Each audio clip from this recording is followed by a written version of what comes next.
Shalom, selamat berjumpa pada teman-teman, saudara-saudara pemirsa Suara Gembala. Senang sekali tentu saya pada kesempatan ini boleh bersama saudara-saudara dalam perenungan bersama lewat kita sama-sama merenungkan kesaksian Yohanes 8 ayatnya yang ke-12.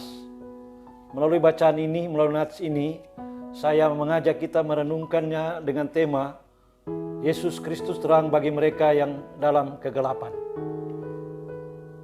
Saudara-saudara pemirsa Suara Gembala, kita hendak membaca bersama-sama bacaan ini. Yohanes pasal 8 ayatnya yang ke-12. Maka Yesus berkata kepada orang banyak, katanya, "Akulah terang dunia.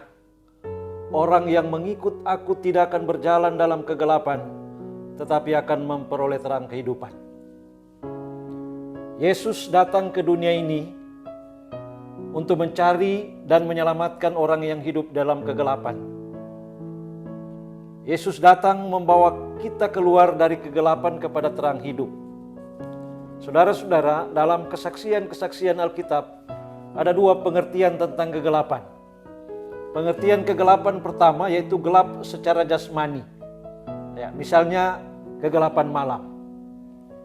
Kegelapan malam diciptakan Tuhan karena memang ini merupakan bagian dari peristiwa alam. Dan kegelapan malam atau peristiwa kegelapan malam adalah seizin Tuhan. Itu yang pertama. Yang kedua, gelap secara rohani. Gelap secara rohani yaitu hidup di dalam dosa. Kegelapan karena hidup dalam dosa tidak dikehendaki Tuhan. Ya, dalam Alkitab, kegelapan karena dosa itu diakibatkan oleh pelanggaran Adam dan Hawa terhadap hukum Tuhan.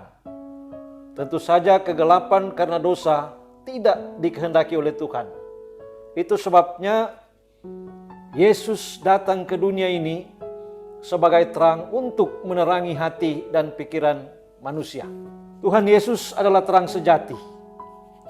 Dia datang membawa anugerah Allah, yaitu pengampunan, keselamatan, hidup kekal dan sukacita kekal bagi dunia yang gelap ini. Dia datang sebagai Allah yang berinkarnasi.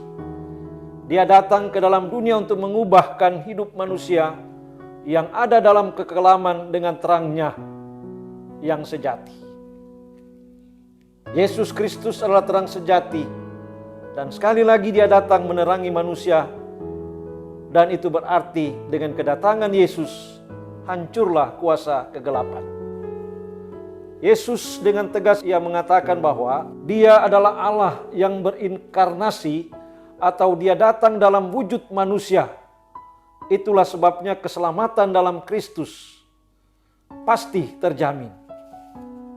Dunia yang kita tempati sampai saat ini masih sedang mengalami kegelapan yang ditimbulkan oleh pandemi COVID-19.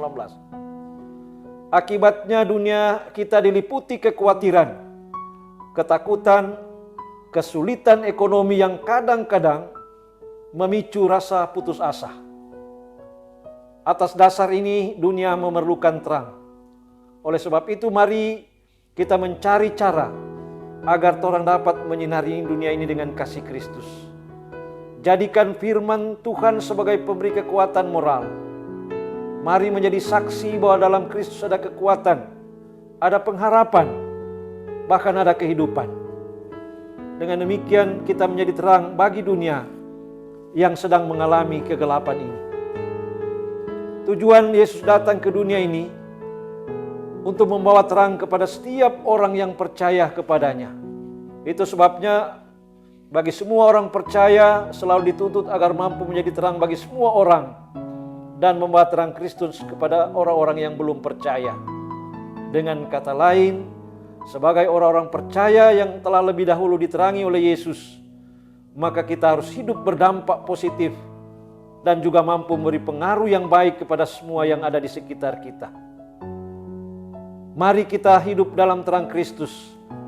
Karena dengan terang Kristus maka kita tidak akan berjalan dalam kegelapan. Tuhan menuntut orang Kristen, saya dan saudara, hidup dalam terang dan juga harus menjadi terang bagi sesama. Hidup dalam terang artinya hidup sesuai dengan kehendak Tuhan. Antara lain, kita harus menyelipkan segala keinginan daging kita. Antara lain menyangkut materi. Materi memang adalah hal yang utama, tetapi itu hanya sarana. Jangan kita menjadikan materi sebagai segala-galanya. Ingat, Yesus adalah pelita bagi kita dan terang bagi jalan kita. Oleh sebab itu, kita tidak akan pernah menemui jalan buntu atau tersesat ke lembah dunia kegelapan yang dipenuhi oleh hawa nafsu kedagingan. Amin.